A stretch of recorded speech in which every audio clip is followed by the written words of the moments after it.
नमस्कार दोस्तों। आज एक नया कैंडिडेट का या नए व्यूवर का कमेंट आया है। उन्होंने अपने मोबाइल में नाम लिख रखा है न्यू अपडेट। इनका कमेंट है, नमस्कार सर जी, मैं झारखंड से हूं और मेरे को एक इंजीनियर ने कॉल किया है और बोला है कि आप अपने बंदे के साथ आप हमारे यहाँ आ जाओ और मैं आपको और आपके बंदे को काम दूंगा, साप्ताहिक पेमेंट करूंगा, अतः आप इस पर गौर कीजिए, प्लीज रिप्लाई सर।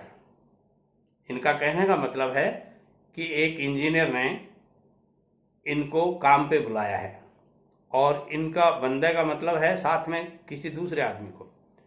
अब बात आती है कि ऐसे जाना चाहिए या नहीं जाना चाहिए। देखिए दोस्त, बात यह है कि लेबर काम करने के लिए ज़रूरत होती है। ठेकेदारों को साइट के ऊपर काम करवाने के लिए लेबर की ज़रूरत होती है, सुपरवाइज़र की ज़रूरत होती है, ड्राइवर की ज़रूरत होती है, ट्रक ड्राइवर की ज़रूरत होती है, कार ड्राइवर की ज़रूरत होती है, मैसन की ज़रूरत होती है, मिस्त्री की ज़रूरत होती है और सुपरवाइज़र के अंडर में काम करने वाले जमादार की भी ज़रूरत होती है। अब आप इनमें से कौन से वर्ग में हैं, ये आपने पूरी बात नहीं बताई। तो मैं कहना चाहूँगा, जब भी आप इस तरह का कमेंट करें या जो भी व्यूवर इस वीडियो को देख रहे हैं उन्हें भी मैं एक रिक्वेस्ट करूँगा कि जब भी आप कोई कमेंट करें तो उसमें पूरी डिटेल दीजिएगा कि मेरी शिक्षा ये है, मेरा अनुभव ये है और मैं फलां जगह से हूँ और फलां जगह के इंजीनियर ने मेरे को बुलाया है। अब कौन से डिपार्टमेंट का इंजीनियर ये आपने नहीं लिखा, तो इसमें मैं आपको कैसे बता पाऊँगा। ये एक प्राइवेट इंजीनियर हो सकता है, ये गवर्नमेंट इंजीनियर इस तरह की कॉल आपसे नहीं करते हैं, ये मान के चलिए आप। इसलिए इस बुलावे में नहीं जाइएगा कि कई बार ऐसा होता है कि वहाँ जाने के बाद में और गवर्नमेंट इंजीनियर भी यदि आपको इस तरह बुलाते हैं तो मैं आपसे निवेदन कराना चाहूँगा कि ये आपको परमानेंट नौकरी की तलाश में यदि आप उनके यहाँ जाएंगे तो आपको परमानेंट नौकरी नहीं मिलेगी, क्योंकि गवर्नमेंट में नौकरी करने के लिए आपको अप्लाई करना पड़ता है, वो परीक्षाएं पास करनी पड़ती हैं। जिन परीक्षाओं में पास होना जरूरी होता है उस सर्विस के लिए, वो सारे रूल्स रेगुलेशन को फॉलो करना पड़ता है। हाँ, प्राइवेट में भी कुछ बातें आपको वहाँ के पूरे स्टाफ से निकल के आती हैं, उन बातों को फॉलो करना होता है। मगर कुछ प्राइवेट ठेकेदार ऐसे होते हैं जिनके पास लेबर की, काम करने वाले की ज़रूरत होती है, तो वो आपको YouTube के थ्रू भी कई बार मैंने भी देखा है, मेरे व्यूवर्स हैं उनके मैसेज के ऊपर भी मैसेज आता रहता है। जैसे मेरा कोई व्यूवर पूछ रहा है कि सर ठेकेदारी में अर्नेस्ट मनी कितनी काटी जाती है, अर्नेस्ट मनी कितनी रोकी जाती है, तो मैं देखता हूँ कि एक व्यूवर जो मेरा वीडियो देख रहा है वो उसको कमेंट करके बताता है कि भाई इसमें इतनी रोकी जाती है, क्योंकि कई आदमी उपदेश देने में बहुत माहिर होते हैं, उनको पूरी बात का पता हो चाहे नहीं हो। देखिए, दो तरह के आदमी होते हैं। एक आदमी वो होता है जो पूछने के बाद में कोई बात बताता है, और एक आदमी वो होता है जो बिना पूछे ही उपदेश देने लग जाता है, या यूं कह सकते हैं पर उपदेश कुशल बहु तेरे। ऐसे आदमी आपको बहुत मिल जाएंगे। और इंडिया में तो यानी भारतवर्ष में तो तीन तरह के आदमी पैदा होते हैं, तीन तो निश्चित ही होते हैं। पहला कौन सा? शिक्षा देने में बहुत होशियार हैं। दूसरा, दवाइयों के मामले में आप कहेंगे आज थोड़ी सी मुझे खट्टी डकार हैं, बोलो गैस बन गई, आप ये टेबलेट ले लो।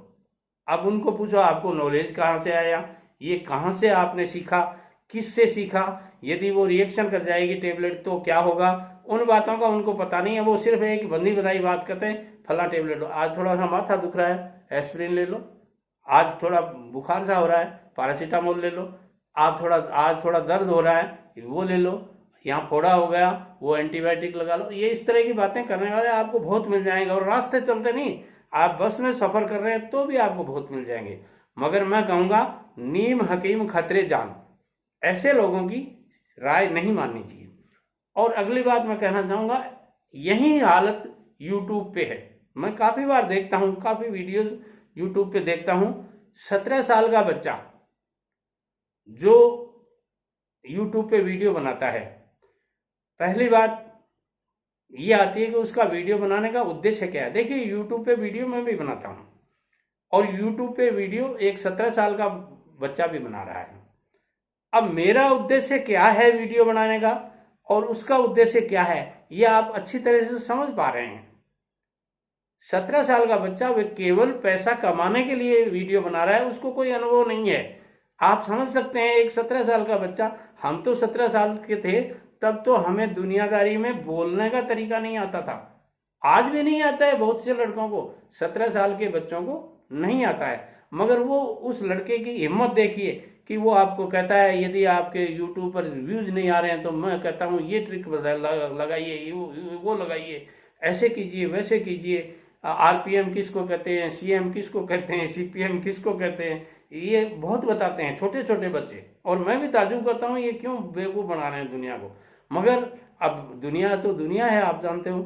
अब बात आती है कि मैं क्यों बना रहा हूँ। मैं केवल YouTube पे पैसा कमाने के लिए वीडियो नहीं बना रहा हूँ। मैंने आप लोगों को काफ़ी बार ये बात मेरे करीब करीब वीडियोज में कही है। मेरा उद्देश्य ये है कि मैंने जिन अनुभवों को 70 साल की उम्र तक, मान लीजिए एक बच्चा 15 साल तक छोटी उम्र में रहता है, मगर मैं तो स्वयं 17 साल का उम्र में सर्विस करने चला गया था, और वो भी कलकत्ता जैसी जगह। तो मैंने जो बिजनेस में, कई मेरे कमेंट भी आते हैं, सर आपने कौन कौन से बिजनेस किए हैं। देखिए, जब 70 साल की उम्र आदमी पा लेता है तो एक बिजनेस नहीं, सैकड़ों बिजनेस के अंदर से निकलता है। और समझदार आदमी यदि किसी के घर में घुस के एक बार एक राउंड काट लेता है तो वो घर की आधी बातें खींच के ले जाता है, या यूं कह सकते हैं घर की आधी हिस्ट्री उसके समझ में आ जाती है कि हाँ स्थिति क्या है। तो वही स्थिति मेरी वाली है। मेरी उम्र के जो भी लोग होंगे, चाहे वो कम IQ रखते हों चाहे ज़्यादा रखते हों, वो हर मामले में माहिर होते हैं। क्यों हो जाते हैं कि उन्होंने दुनिया की ठोकरें खाई हैं। तो ये दुनिया की ठोकरें ही आपको बताती हैं कि आप कितना ज़्यादा नॉलेज है आपको, और वो नॉलेज आपको अलग अलग जगह से मिला है, एक जगह से नहीं मिला है। आप आम का जूस पीते हैं तो आपको आम के जूस का सब मज़ा आता है, आनंद आता है या स्वाद आता है, और आप नींबू का पानी पी रहे हैं तो आपको नींबू के पानी का आता है। अब आपको कोई दूर से ये दिखा देवे कि ये आम का जूस है, कांच का गिलास है तो आम का जूस है या नींबू का जूस है, तो आप बिना पिए नहीं बता देंगे क्या? कोई पीना जरूरी नहीं है। जहर को पीने की जरूरत तो नहीं होती है, मरने के लिए जहर को पीने की जरूरत होती है, मगर बताने के लिए जरूरत नहीं होती कि यह जहर है। वही बात यही है। कई आदमी कहते हैं ना, आपने शराब पी नहीं, आपको शराब के नशे का कैसे पता चला? अरे भाई, दुनिया देखी है हमने। ये आंखें दो बार जवान हो चुकी, पहली बार बूढ़ी हो गई थी, फिर लेंस डलवाया, अब फिर दोबारा जवान हो गई। मैं काफ़ी बार चश्मा लगाता हूँ तो लोग बाग कहते हैं, अरे दादाजी चश्मा लगाए बिना आप वीडियो बनाते तो बहुत अच्छे लगते हैं, ओरिजिनलिटी झलक के आती है। अरे बेटे लोगों, आती तो है, मगर आप ही लोग तो बताते हैं कि ये रेडिएशन होता है, ये होता है, उससे बचाव के लिए मैं चश्मा लगा लेता हूँ। बाकी मुझे देख के तो बोलने की ज़रूरत ही नहीं है, क्योंकि मेरा अनुभव ही इतना है कि मैं आप लोगों के साथ जो भी शेयर करता हूँ वो बिना कहीं लिखे हुए या बिना कोई किताब के, या यूँ कह सकता हूँ बिना किसी दूसरी चीज़ की मदद के, मैं मेरे दिमाग से ही बोलता हूँ। और वही नॉलेज होता है एक्चुअल नॉलेज, जो आपने ठोकरें खाई हैं, जो आपने अनुभव गोट किए हैं, वही वास्तविक नॉलेज है। तो मैं आपको, जो न्यू अपडेट साहब का कमेंट आया है, मैं उनसे ये कहना चाहूँगा कि ये आप अपने नॉलेज से, अपने अनुभव से, अपने आज तक के तजुर्बे से तय कीजिए कि वहाँ आपको जाना चाहिए या नहीं जाना चाहिए।